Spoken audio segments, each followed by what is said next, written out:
Hello friends, welcome to our G multiverse channel. आज हम PW Q pathfinder वाली series में इलेक्ट्रोस्टैट का एमसीक्यू नंबर 16 करने वाले हैं। तो अगर आपने हमारे चैनल को सब्सक्राइब नहीं किया है तो ज़रूर हमारे चैनल को सब्सक्राइब कर दे, ठीक है। तो सबसे पहले हम ये क्वेश्चन को सॉल्व करने की कोशिश करते हैं। पहले समझते हैं क्वेश्चन में क्या दे रखा है। तो देखो, क्वेश्चन में क्या है कि एक अलग सी दुनिया है, ठीक है। एक अलग सी दुनिया है जिसमें अगर ऐसे दो चार्ज रखे हो, क्यू और क्यू, ये स्मॉल क्यू है, ठीक है। ये है small Q, at a distance R रखे हो, और तो इन दोनों के बीच में जो फोर्स ऑफ इंटरेक्शन होगा एफ वेक्टर, वो क्या है, वो है क्यू क्यू, ठीक है, into 1 - √α r by 4πε0r³ into R vector. ये फोर्स ऑफ इंटरेक्शन होता है। अब इसकी डायरेक्शन पता करनी हो तो हम डायरेक्टली नहीं पता कर सकते, क्योंकि ये वाली क्वांटिटी का साइन आर की वैल्यू पे भी डिपेंड करेगा। अगर आर बहुत ज़्यादा हो गया तो इसकी साइन नेगेटिव हो जाएगी, वरना पॉजिटिव भी होगी। और ये आर वेक्टर की साइन तो ठीक है, पॉजिटिव नेगेटिव है, लेकिन चार्ज पे भी डिपेंड करेगा। अब इसमें हम डायरेक्शन डायरेक्टली नहीं बता पाएंगे कि अट्रैक्शन है कि रिपल्शन है इस अलग सी दुनिया में, ठीक है। लेकिन ये दो चार्ज के बीच में फोर्स ऑफ इंटरेक्शन ये हमें दे रखा है। अब हमें चार ऑप्शन है, ठीक है। तो पहला ऑप्शन क्या है, हमें बताना है कौन सा ऑप्शन सही है। तो पहला ऑप्शन जो है वो क्या है कि electric field due to point charge Q is E vector equal to जो एक्सप्रेशन दे रखा है। तो सबसे पहले हम इलेक्ट्रिक फील्ड निकालते हैं, ठीक है। इलेक्ट्रिक फील्ड निकालते हैं। तो अगर क्यू चार्ज कैसे हमें इलेक्ट्रिक फील्ड निकालना है, तो हमें इलेक्ट्रिक फील्ड क्या होता है, force experience due to unit positive, force experience by unit positive charge due to another charge. और वो अनदर चार्ज वो चार्ज है जिसकी हमें इलेक्ट्रिक फील्ड निकालनी है। यानी कि अगर इसकी इलेक्ट्रिक फील्ड निकालनी हो तो ये क्या होगा, ये सिर्फ फोर्स होगा, लेकिन क्यू और यूनिट पॉजिटिव चार्ज +1, देखिए +1 और क्यू के बीच का फोर्स ऑफ इंटरेक्शन, तो q into +1 into 1 - √α r vector by 4πε0r³। तो अब ये q इंटू 1 तो q ही रहने वाला है, तो इसको q से ही लिख देते हैं, ठीक है। अब अगर हम देखें तो electric field due to q ये हमारे पास आ गई, और भाई ऑप्शन में यही एक्सप्रेशन दे रखा है। अगर आप ऑप्शन ए में देखो तो यही एक्सप्रेशन दे रखा है, q into 1 - √α r by 4πε0r³ into R vector. तो हमारा ऑप्शन ए क्या होगा, सही होगा, ठीक है। अब ऑप्शन बी की बात करते हैं। Line integral of this field E dot D L is over a closed path is also zero as in our world. यानी कि हमारी दुनिया में जैसे integral E dot D L zero होता है, वैसे ये वाली दुनिया में भी integral E dot D L zero होगा। अब ये सही है कि गलत तो हमें बताना है। अब सबसे पहली बात कि integral E dot D L होता क्या है, ठीक है। ई डॉट डी एल होता क्या है, तो देखो मैं इलेक्ट्रिक फील्ड को फोर्स बाय चार्ज लिख देता हूँ। कोई दिक्कत है इसमें?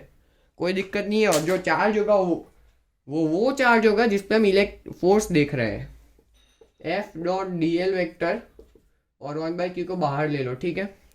अब भाई F dot D L vector क्या होता है, उसका इंटीग्रल, ये पूरी क्वांटिटी है, ये जो पूरी क्वांटिटी है इसका इंटीग्रल क्या होता है, वर्क होता है ना। ये इंटीग्रल एफ डॉट डी है, सब इसमें डी एस की जगह डी एल है, तो कोई बात नहीं, डी एल भी तो डिस्प्लेसमेंट ही तो है। तो integral F dot D L work done हुआ, तो ये वर्क डन बाय चार्ज, ठीक है।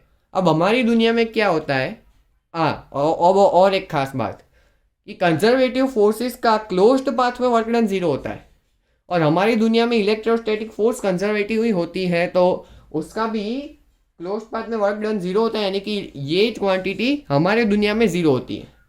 अब हमें इस दुनिया में चेक करना है कि ये जीरो है कि नहीं, तो अल्टीमेटली हमें यही चेक करना पड़ेगा कि जो ये फोर्स का एक्सप्रेशन है, ये जो फोर्स है वो कंजर्वेटिव है कि नहीं है, वही हमें सिर्फ चेक करना है रहेगा। तो उसको चेक कैसे करें, तो देखो इसको हम इस एक तरीका है जिससे हम चेक कर सकते हैं कि del F X by del Y conservative force condition लगा के हम चेक कर सकते हैं। लेकिन देखो वो बहुत लंबा जाने वाला है, बहुत लंबा जाएगा। तो उससे अच्छा एक बात हम दिमाग में याद रख लेते हैं, ये बहुत बड़ी बात मैं बोलने जा रहा हूँ कि कोई भी फोर्स अगर वो रेडियल होता है तो वो हमेशा कंजर्वेटिव होता है, ठीक है। ये गोल्डन पॉइंट इसको हमें याद रखना है कि कोई भी रेडियल फोर्स कंजर्वेटिव ही होने वाला है, ठीक है। तो अगर ये फोर्स रेडियल हुआ तो ये कंजर्वेटिव होगा, अगर ये रेडियल नहीं हुआ तो कंजर्वेटिव नहीं होगा। अब चेक करते हैं कि ये रेडियल है कि नहीं। तो देखो ये क्लोज पाथ की बात कर रहे हैं ऑप्शन में, इसलिए देखो 1 मिनट इसको मिटा देते हैं, ये चीज को अभी मैं मिटा रहा हूँ, ठीक है। देखो अगर कोई क्यू चार्ज को मैंने ऐसे रखा है, अब हम आर डिस्टेंस पे देख रहे हैं, ठीक है, आर डिस्टेंस पे हम फोर्स देख रहे हैं, आर डिस्टेंस पे हम फोर्स देख रहे हैं। अब इधर क्या होगा, फोर्स ये आर वेक्टर के डायरेक्शन में होगा, आर वेक्टर के डायरेक्शन में या फिर ऑपोजिट डायरेक्शन में हो सकता है। अगर ये क्यू ये क्वांटिटी नेगेटिव हो जाती है तो आर वेक्टर के उल्टी डायरेक्शन में होगा, या फिर आर वेक्टर के डायरेक्शन में, या तो इधर हो सकता है आर वेक्टर के डायरेक्शन में, या फिर उल्टा हो सकता है अगर ये क्वांटिटी नेगेटिव हो जाए तो। यानी कि अल्टीमेटली या तो ये सेंटर की तरफ लगेगा या फिर सेंटर के बाहर, मतलब अवे फ्रॉम सेंटर लगेगा या फिर टूवर्ड्स द सेंटर लगेगा। यानी कि ये कोई भी डायरेक्शन या तो टूवर्ड्स द सेंटर या फिर अवे फ्रॉम सेंटर हो, ये है तो रेडियल ही ना। अगर ये पॉइंट का भी देखो तो इसमें भी 2 डायरेक्शन है, या तो इस तरफ या तो इस तरफ। यानी कि अल्टीमेटली तो ये एक रेडियल डायरेक्शन है ना, क्योंकि आर वेक्टर के डायरेक्शन में या फिर उसके ऑपोजिट डायरेक्शन में लग रहा है, तो ये फोर्स भी तो रेडियल ही हुआ। अब अगर ये फोर्स रेडियल होता है तो ये फोर्स कंजर्वेटिव होगा, तो फोर्स इज कंजर्वेटिव, ये हमें याद रखना है। तो एक बात काम की इसमें है, ये है कि हर एक जो रेडियल फोर्सेस होते हैं वो हमेशा कंजर्वेटिव होते हैं। लेकिन इसका मतलब ये नहीं कि हर कंजर्वेटिव फोर्स रेडियल फोर्स होते हैं, ठीक है, ये मतलब मत निकाल देना। लेकिन हर रेडियल फोर्स कंजर्वेटिव फोर्स से होने वाला है, ये गोल्डन पॉइंट है। एग्जाम्पल भी हम देख सकते हैं हमारी दुनिया का इलेक्ट्रोस्टैटिक फोर्स या फिर ग्रेविटेशनल फोर्स या फिर ये सारे फोर्सेस कंजर्वेटिव है, वो तो आपने पता ही है आपको, ठीक है। तो हमने दूसरा ऑप्शन में यही दे रखा है अल्टीमेटली कि अगर ये कंजर्वेटिव हुआ, अभी ये फोर्स कंजर्वेटिव हुआ, तो इसका क्लोज पाथ में वर्क डन 0 हो जाएगा। तो यानी कि integral E dot D L close path में भी तो 0 हो जाएगा। तो यानी कि अगर हम क्लोज पाथ की बात करें, क्लोज पाथ का ये सिंबल हम दे सकते हैं, तो integral E dot D L की वर्क डन बाई चार्ज, अगर यहाँ पे क्यू चार्ज रखा हो तो, और वर्क डन तो 0 हो गया क्योंकि कंजर्वेटिव फोर्सेस का क्लोज लूप में वर्क डन 0 होता है, तो ये 0 आ गया। यानी कि ई dot D L close loop में 0 आ गया। तो अगर हम ऑप्शन बी को देखें तो उसमें यही दिया है कि line integral of this electric field, यानी कि integral E dot D L is over a close path is also 0 as in our world. तो सही बात है, गलत बात इसमें नहीं है, ठीक है, तो ये सही बात है। अब थर्ड ऑप्शन देखते हैं, ठीक है, इसमें थोड़ा टाइम जाएगा ये ऑप्शन को सॉल्व करने में, इसको मिटा देता हूं मैं, ये सारी सबको मिटा देता हूं मैं। अब थर्ड ऑप्शन क्या है, देखो हमारे ए और बी ऑप्शन दोनों सही हुए। अब थर्ड ऑप्शन की बात करते हैं। तो थर्ड ऑप्शन में क्या दिया है कि ये जो इलेक्ट्रिक फील्ड हमने लिखी अभी, Q into 1 minus under root alpha R by 4 pi epsilon naught R cube into R vector, ठीक है। तो इस इलेक्ट्रिक फील्ड के लिए भी integral E dot D area है, ठीक है, इसमें ds है, लेकिन ठीक है मैं dA ले रहा हूँ, वरना ds को कोई डिस्प्लेसमेंट ना समझ ले इसलिए। और इसमें वो भी q बाय एप्सिलॉन नोट होगा, q एनक्लोज बाय, यानी कि फ्लक्स है। तो ये ऑप्शन में ये कहना चाहता है कि ये इलेक्ट्रिक फील्ड का भी जो फ्लक्स होगा वो q enclose by epsilon note होगा। तो ये हमें चेक करना पड़ेगा, ऐसे तो हमें पता नहीं चलने वाला है। तो देखो अब मान लो, ठीक है, मान लो कि क्यू चार्ज इधर रखा है, अब इधर एक क्यू चार्ज रखा है, ठीक से क्यू बनानी है, क्यू चार्ज है, ठीक है, इधर क्यू चार्ज है। अब हम एक आर डिस्टेंस पे एक स्पीयर मारते हैं, ठीक है, ये स्पीयर है, ठीक है, ये स्पीयर है।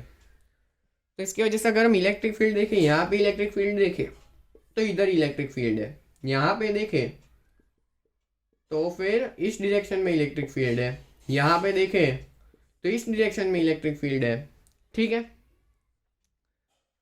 और यहाँ पे देख ले तो इस डायरेक्शन में इलेक्ट्रिक फील्ड है। यानी कि ये सरफेस से हमेशा परपेंडिकुलर इलेक्ट्रिक फील्ड है। अब इधर मान लो एक dA एरिया में लेता हूँ, तो फ्लक्स क्या होगा, इंटीग्रल, ये परपेंडिकुलर है इससे, तो इंटीग्रल ये पूरे सरफेस थ्रू फ्लक्स जो होगा वो इंटीग्रल क्या होगा, integral E vector dot D A vector, ठीक है, यानी कि integral E D A cos 90 degree.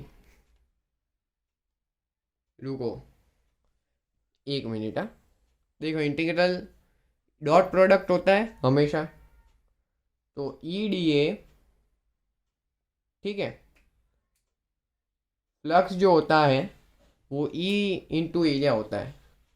इसमें भी इलेक्ट्रिक फील्ड रेडियल है, तो फिर इधर से फ्लक्स जो हमारा आएगा, ठीक है, तो फ्लक्स जो होता है integral E dot D A होता है। अब इसमें जो एरिया वेक्टर होगा वो भी इससे परपेंडिकुलर होता है। अगर ऐसा हम देखो, ऐसा हम एरिया मानते हैं तो एरिया वेक्टर इस तरफ होता है या फिर इस तरफ होता है, जिस तरफ मानना हो हम मान सकते हैं। तो हम बाहर की तरफ मानते हैं, क्या जा रहा है, कोई दिक्कत नहीं है इसमें, हमें सिर्फ मैग्नीट्यूड का चाहिए। फ्लक्स में तो ऐसे भी डायरेक्शन जैसी नाम की कोई चीज़ नहीं होती है, तो डी ए है। ठीक है, तो ई और डी ए के बीच में कितना एंगल है, 0 डिग्री है। तो ई डी ए कॉस 0, यानी कि ई डी ए लिख देता हूँ मैं। अब इंटीग्रल ई डी ए, अब देखो आर डिस्टेंस पे जो इलेक्ट्रिक फील्ड का मैग्नीट्यूड है वो तो कांस्टेंट ही है, तो ये चीज़ कांस्टेंट है, तो इसको मैं बाहर ले लेता हूँ, E integral d A, electric field into integral d A, यानी कि पूरा स्पीयर का सरफेस एरिया जो होता है 4πr²। इंटीग्रल डी ए यानी कि ये आर क्यूब नहीं है, ये आर स्क्वायर है। इंटीग्रल डी ए यानी कि पूरे का एरिया, यानी कि इंटू 4πr²। अब अगर हम फ्लक्स को इधर लिखते हैं, ठीक है, इधर लिखते हैं flux equal to E into 4πr², यानी कि ई की वैल्यू इस पर सब्सटीट्यूट कर देते हैं, ठीक है। तो q into 1 minus under root alpha r into r, ठीक है। अब मैग्नीट्यूड हम नहीं देख रहे, सिर्फ डायरेक्शन देख रहे हैं, बाय 4πε0 आर क्यूब इंटू 4, ये बहुत खिचड़ी पक रही है इधर, रुको। देखो q into 1 minus under root alpha r two r, अभी मैं मैग्नीट्यूड देख रहा हूँ, बाय 4πε0 आर क्यूब इंटू ये चीज 4πr², ठीक है, 4πr² है। तो देखो 4π से 4π गया, ये r² आर क्यूब और ये आर क्यूब गया, तो ये क्या है हमारे पास, अगर हमारे पास क्या है Q by ε0 into 1 minus under root alpha r. अब क्यू क्या है, एंक्लोज चार्ज ही तो है, तो इसको मैं लिख देता हूँ क्यू एंक्लोज बाय ε0, ठीक है, Q enclose by ε0 into 1 minus under root alpha r. अब देखो ऑप्शन में क्या दिया ना, ऑप्शन में क्या बोला है कि जो फ्लक्स होगा वो क्यूब एंक्लोज बाय ε0 होगा, और अभी हमने जो निकाला उससे आ रहा है फ्लक्स, इसी दुनिया की बात चल रही है, ठीक है। फ्लक्स आ रहा है हमारे पास Q enclose by ε0 into 1 minus under root alpha r. तो क्या ये दोनों क्वांटिटी सेम है, देखो ये तो हमेशा इंडिपेंडेंट होगी आर से, अब ये क्वांटिटी आर से तो आर पे तो डिपेंडेंट ही है। हाँ एक और चीज़ की अल्फा कांस्टेंट है, ठीक है, इसको कोई दूसरी वैल्यू मत मान लेना। तो फिर देखो ये और ये चीज़ सेम नहीं है, यानी कि जो ऑप्शन हमारा ये फ्लक्स इस दुनिया में ये फ्लक्स होगा, लेकिन ऑप्शन सी बोल रहा है कि ये फ्लक्स होगा, जो गलत है, यानी कि ऑप्शन सी गलत ऑप्शन है, ठीक है, ऑप्शन सी नहीं आएगा हमारा आंसर, ठीक है, तो ऑप्शन सी नहीं है। अब हम चौथा ऑप्शन देखते हैं, ठीक है। चौथा ऑप्शन क्या है कि, ठीक है, तो ऑप्शन सी गलत है, यानी कि ऑप्शन ए भी सही है, ऑप्शन सी गलत है। अब ऑप्शन डी में क्या बोल रहा है कि ऑल द अबव स्टेटमेंट्स, यानी कि all the A B C तीनों ऑप्शंस, ये तीनों सही है, लेकिन but this electric field is not conservative. अब सबसे पहली बात यही गलत बोल दी कि ऑल द अबव स्टेटमेंट्स सही है, क्योंकि सी वाला सही नहीं है, ए भी सही है लेकिन सी सही नहीं है, इसलिए तो गलत ही होगा कि ऑल द अबव स्टेटमेंट सही। और जो दूसरा बोला है वो भी गलत है कि इलेक्ट्रिक फील्ड नॉन कंजर्वेटिव। हमने तो अभी निकाल दिया कि इलेक्ट्रिक फील्ड कंजर्वेटिव आ रही है, अभी हमने निकाला, अभी थोड़ी देर पहले मैंने आपको बताया कि इलेक्ट्रिक फील्ड कंजर्वेटिव आ रही और ये नॉन कंजर्वेटिव बोल रहे हैं, यानी कि ये डी ऑप्शन में दोनों बातें गलत है, तो डी ऑप्शन तो वैसे भी गलत हो गया। तो हमारा आंसर क्या आया, आंसर क्या है, ऑप्शन ए और ऑप्शन बी, ठीक है। तो अगर आपको हमारी ये सॉल्यूशन में मज़ा आया हो, ये PW वाली सीरीज में मज़ा आ रहा हो, तो हमारे चैनल को सब्सक्राइब करें और हमारे वीडियोस को लाइक्स भी दें और शेयर भी करें हमारे चैनल को और वीडियोस को ज़्यादा से ज़्यादा as much as possible. Thanks for watching.